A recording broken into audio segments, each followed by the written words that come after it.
سے 15-20 سال پہلے 25 سال پہلے کی بات کہ ایک مرتبہ مکہ مکرمہ میں میں قرآن کریم کی تلاوت کر رہا تھا۔ اب ہم نے جن استاد کے پاس حفظ کیا تھا، وہ استاد کیا ہے، ہمیشہ بجاتے رہتے تھے، زور سے پڑھ زور سے پڑھ، تو وہ زور سے پڑھنے کی عادت ہو گئی۔ تو مولانا ابوبکر صاحب وستان ہمارے والد صاحب کے ففیزاد بھائی، تو وہ پورا دن بجا، یعنی آپ کو چین سے بیٹھنے، زور سے پڑھنے کا۔ اب وہ قرآن زور سے پڑھنے کی ایسی عادت ہو گئی کہ آہستہ پڑھنا بھی شروع کرے تو تھوڑی دیر کے بعد والیوم آٹومیٹک بڑھ جائے، اس لیے کہ 3-4 سال تک وہی زور زور سے پڑھنے کی عادت ہو گئی۔ تو آج بھی کوشش جلدی کنٹرول میں نہیں آتا ہے، آؤٹ آف کنٹرول ہو جاتی ہے گاڑی۔ تو اب وہ ایسے ہی میں قرآن پڑھ رہا تھا، قرآن پڑھتے پڑھتے مجھے نہیں معلوم، تو میرے بازو میں ایک بوڑھے میاں قرآن سن رہے۔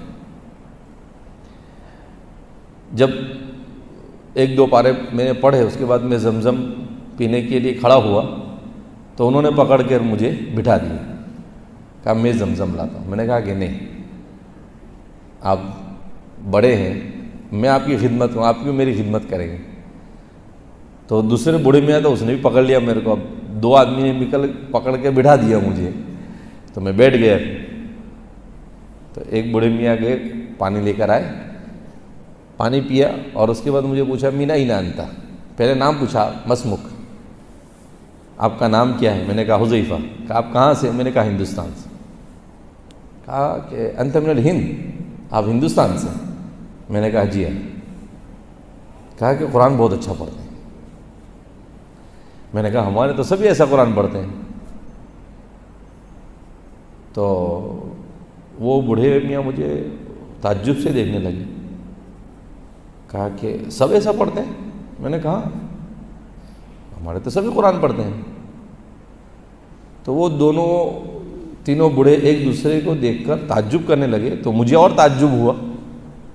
تو پھر میں نے ان سے پوچھا کہ آپ لوگ کہاں سے؟ تو انہوں نے کہا کہ نحن من سوریہ، ہم کہاں سے ہیں؟ سوریہ سے۔ تو پھر میں نے کہا کہ ہم قرآن پڑھ رہے ہیں، اس پر آپ کو تعجب کیوں ہے؟ تو ایک جو تقریباً 65-67 سال کی عمر تھی، وہ بوڑھے میاں مجھے کہنے لگے دھیرے سے کان میں، نحن لا نعرف القراءہ، ہم کو قرآن پڑھنا نہیں آتا۔ کیا کہنے لگے؟ ہم کو قرآن پڑھنا نہیں آتا۔